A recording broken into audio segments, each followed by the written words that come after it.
sketchy reporting on this so far, even a few hours out from this tweet, but hugely interesting if true, although perhaps not unexpected.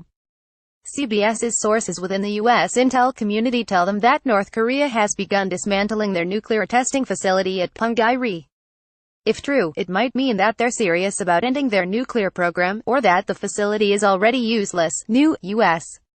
intelligence says the North Koreans have begun pulling cables from the tunnels at their nuclear test site, a first step toward closing them down. CBS News' David Martin reports https://t.co/i5pokinishpic.twitter.com/7fliauglcb. CBS News. At CBS News, May 2, 2018, presumably U.S. intelligence has developed this information from either reliable human intelligence, which is difficult to get in the prison camp north of the 38th parallel, or from real-time satellite surveillance, which is much easier. So maybe it's on the level, but it certainly seems odd. Kim Jong-un and his father spent billions and earned the wrath of the international community to build up nuclear leverage just for the moment when negotiations began over the final status of the Korean peninsula. Now that they're on the cusp of making use of their nuclear program, they're unilaterally dismantling their key site for future weapons development short of a test of a warhead on a missile. If it is on the level, it tends to corroborate what studies out of China have concluded, that the Kim regime has rendered Punggye-ri unusable. The sudden reduction in Mount Mantap's elevation likely came from the collapse of the tunnels from which these cables are being removed, and the site has been polluted by radiation from the hydrogen bomb test carried out last fall. That doesn't disarm Kim of his existing nuclear devices, but it would cripple their program from developing any new designs and perhaps even production of existing designs, depending on how much of that took place in Punggye-ri. Even so, why not wait for the negotiations to begin?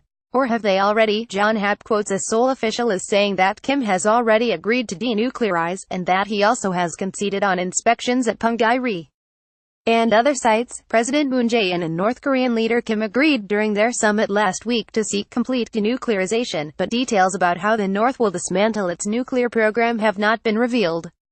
It is nonsense to seek a nuclear-free Korean peninsula without inspection and verification, a ranking government official told reporters.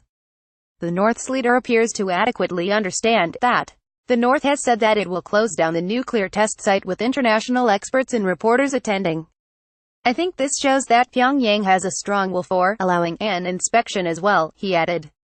The North offered to close down its nuclear test site Punggye-ri in May and will make public its dismantlement by inviting security experts and journalists to the North, President Moon's chief press secretary Yoon Young-chan told reporters Sunday.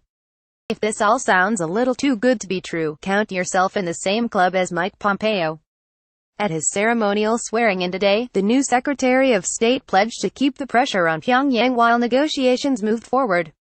Better no deal than a bad deal, Pompeo declared, with Donald Trump and Mike Pence watching approvingly. Our eyes are wide open, and it is time to solve this once and for all. A bad deal is not an option.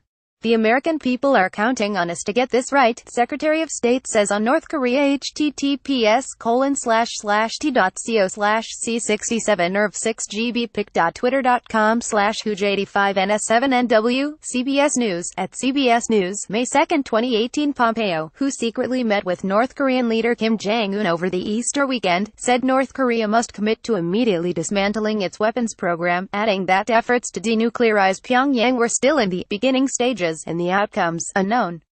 We are committed to the permanent, verifiable, irreversible dismantling of North Korea's weapons of mass destruction program, and to do so without delay, he said as Trump prepares for a historic meeting with Kim to convince Pyongyang to abandon its nuclear missile program.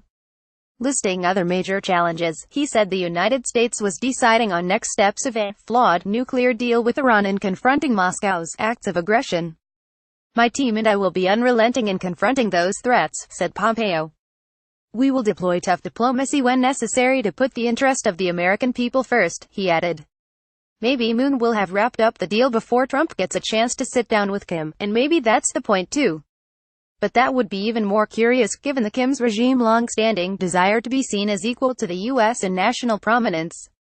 Why settle this on a regional stage when you can have the highest possible profile for the real settlement? Is Kim's hand really that weak after all? Addendum: are they using up all their leverage? 3 Americans detained in North Korea may have been moved ahead of a possible release, to coincide with the summit between North Korean leader Kim Jong-un and U.S. President Donald Trump, sources have said. The United States has been demanding the North free Kim Hak-song, Kim Sang-duk and Kim Dong-chul. Sources have told the AFP that the United States and North Korea were close to reaching a deal on the detained nationals' release. They are staying in a hotel on the outskirts of Pyongyang, Choi Sung-ryong, a South Korean activist with contacts in the North, said.